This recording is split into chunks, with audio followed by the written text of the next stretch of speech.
I bought a different cap for the master cylinder and I was going to replace it, and something told me to check the reservoir, and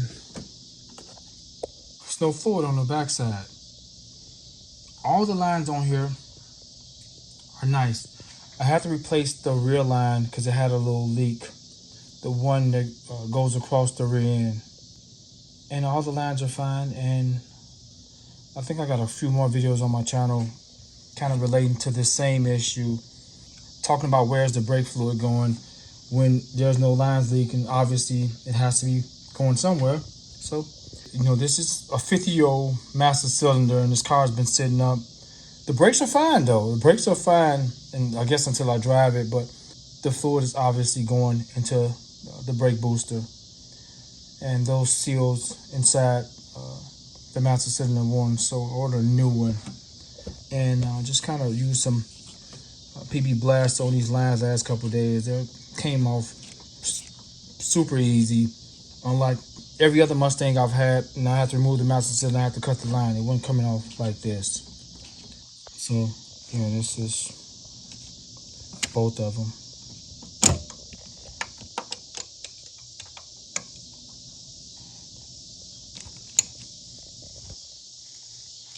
Smooth. So, gonna swap it out to a new one. And I'm kind of glad this did happen.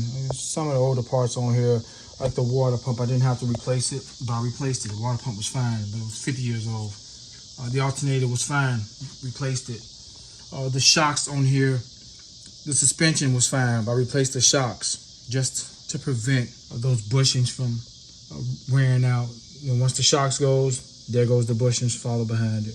All right, so we're gonna swap this out. I ordered the new one already. It came, and I painted it. I wanted it to look nice, and with those new master cylinders, this material rusts out overnight almost. So I painted it, waiting for it to dry, and yeah, I'll be installing it. But I'm gonna remove this one now. Thought I'll share that with you all.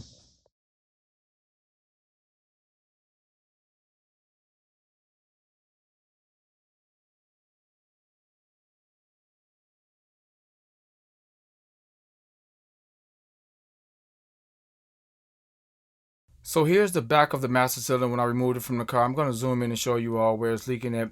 And I didn't spray any lubricant or anything here. That's just all brake fluid. And actually the shaft was stuck inside of that hole or that cylinder where it plunges at. And it still functions okay. And I'll show you all that in a second. But I'm guessing the failure was due to this vehicle sitting up. Those seals had become worn probably from sitting in the same position for so long. And when it was finally being used, they wasn't holding fluid anymore. They wasn't expanding out. And we're going to open this thing up and see if we see anything. Most likely probably going to see rust all build up throughout that cylinder.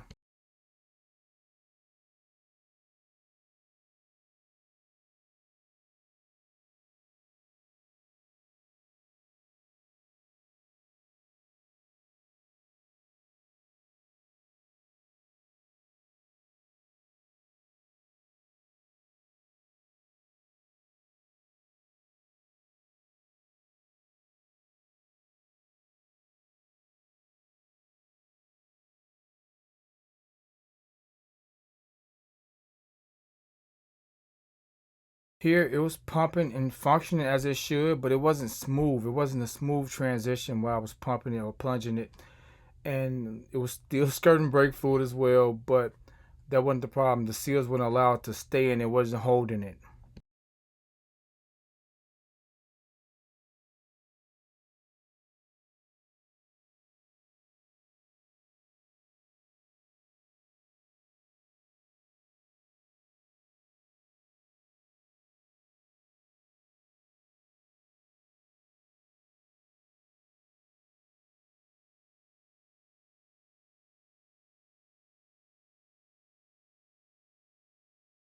Look at all the rust that then formed in there due to the fluid leaking slowly behind that seal. That should be a smooth shaft. It shouldn't have no rust stopping the transition when it's being plunged. So, yeah, failure with those seals caused this massive cylinder to leak out the rear and ultimately fail. So here's the new one. I painted it. It's been sitting in my paint booth for a few days. It's been 100 and some degrees in there, so this paint is baked on. This is an enamel paint, so that enamel should hold up. It's very durable. You gotta kind of scratch that stuff off, and it's been baked on here. But it turned out really nice. Just painted all the way around. Still got the seals in there to keep it from getting the threads mixed up. So here's the back of the new one just for a reference. It shouldn't be dry like this at all times. You should never have any rust build up back here. You may get some surface rust, but not any rust, especially within that cylinder area. I bought this maybe 3 or 4 years ago for the car. I was going to put it on there, but it came with this one. Here's the original. This is the original rubber seal from back then. It's in very good shape. Cleaned up really nice. And we're gonna use that, not this one. This one's a little thinner. It's new. It ain't thick as this one. We're gonna use this one and the original cap. These words look kind of like they just was barely etched on here. These look a little bit better, just a little bit. But the original letters look much, much more engraved inside of that cap or that top. So I cleaned it all up, and I'll show you all that in a second, and I painted it. A few coats of paint on it, and it looked really nice. Of course, I couldn't paint the inside, so I had some rust protection paint inside the cap so it won't rust out, and it's, you don't have to worry about it peeling off due to this brake fluid. I'm going to install this now off camera. I got a very detailed install on the channel already for this particular car or vehicle, showing you how to remove this and the longest brake line on this car. I removed that and changed that as well, and a few more brake lines on here. I think I got tutorials for how-to videos, but I definitely got a how-to video on this and a couple lines on here. So just gonna install this off camera. Oh yeah, I cleaned it up really good, and I got some lithium grease on that shaft, on that plunger. So we're good, and it cleaned up well, so you got a smooth flow.